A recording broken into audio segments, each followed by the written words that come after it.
I'm calling for unity. I'm against the violence. So if we protest in peace.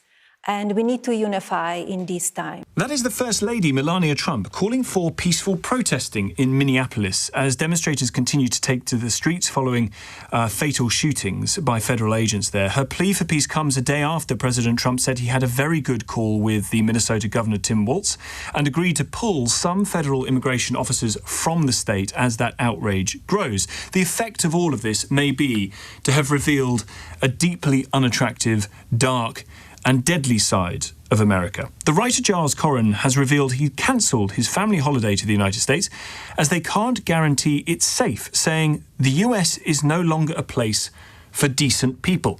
He joins me live. Thank you very much indeed for coming on the programme, Giles. Where were you planning on taking the family? Nowhere near the heat of the Minnesota problems. It was Miami, and it was literally because February half-term, cold and miserable, we don't ski, or any of those ghastly things. And the place you can get on air miles is American cities. So we've been to Los Angeles before, and about sort of 300,000 air miles garnered up through that will take the kids, well, not to Disneyland or anything, just to go to Miami and just to hang out and go to the beach and eat steak and whatever. It's always America. It sounds very spoiled, but I mean, we went to Los Angeles. It's a slightly hard sell because I've got a 12-year-old son who's very aware of gun crime. Mm-hmm. He doesn't want to go to a country where he thinks everyone's packing and they have mass shootings all the time. And I told him when we went to Los Angeles, don't worry, Sam, it doesn't affect us. Then there were 6 mass shootings that January. I had to keep turning the car stereo down. So it's an atmosphere where I'm constantly telling them it's not dangerous. And they were not that keen on going to Miami, frankly. And then there was the killing 10 days ago. And then there was the killing on Saturday. And I started to think, well, look, I don't like going to a country where they have the death penalty, because if you put a foot wrong, get a bum jury, you end up getting the chair. You could get shot by a cop. You could get shot by a lunatic. Now we're in a situation where they've got these half-trained ICE agents roaming liberal cities, shooting innocent people in the head while they're lying on the ground. And I thought, frankly, I've done a couple $100 in taxes, but otherwise it's just air miles. I've got a hotel I can cancel. Let's just not go. Let's just go to Northumberland and walk along Hadrian's Wall in the rain, and at least nobody's going to die.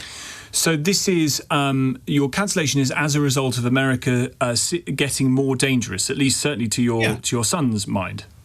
Directly, no, and to me as well. Bear in mind, I'm a newspaper columnist, and I was writing a newspaper column, and I was looking, I need to react to this thing. I had cancelled the holiday a couple of days before, but I'm thinking I want to say something about this that's happening in Minneapolis. My dad was at university in Minneapolis in the 60s, always said it was the most boring town in America, and he was really gutted he'd chosen it. And now it's proving itself to be not boring, to be terrifying. So I wanted to say something about it, and I know people are starting. So, this thing has gone nearly 2 million people have seen. I tweeted the piece. Most people don't care when I write a column, and I tweet it. This one, 2 million people. I'm getting John Cleese. Here he goes. I'm getting people in the Republican headquarters going, having a go back at me. America is furious with me for saying this. They think that we live in London. I think we live in Londonistan. They think that people are getting raped and killed every day in London. That it's dangerous and that I'm a snowflake.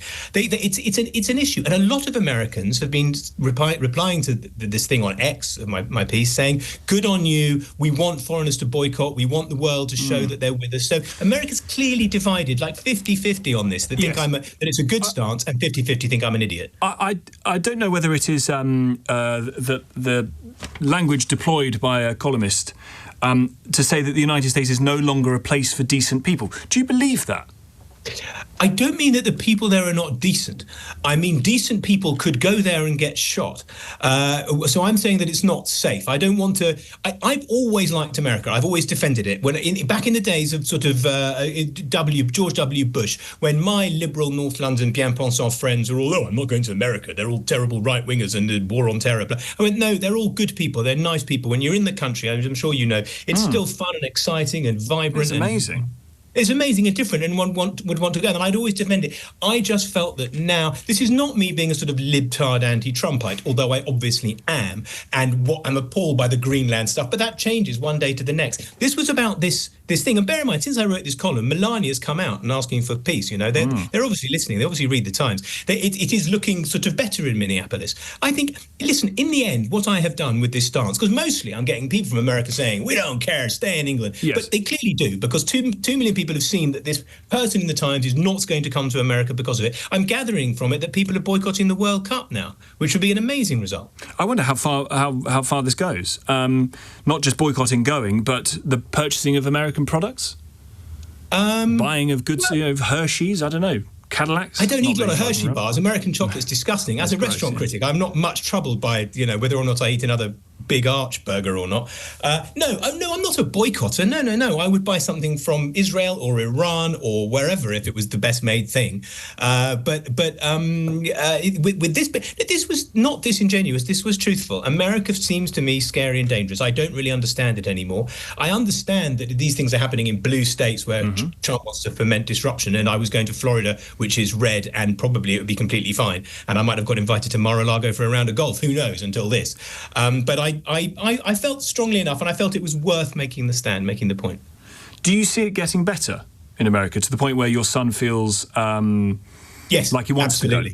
Absolutely. Look, Trump bears the impression of the last person who sat on him. It hasn't gone very well. There was some talk, wasn't there, that this was some plan to foment disconnect in a blue state and help him in the midterms. He's now seen this is going to destroy him in the midterms, and he's completely turned around. From one day, as a columnist, it's all right for you. You're live on the radio. You can say something. If your stuff is coming out tomorrow, the whole world could have changed. So I try to write about Greenland, and you find that he's changed his mind overnight. So absolutely, it'll get better.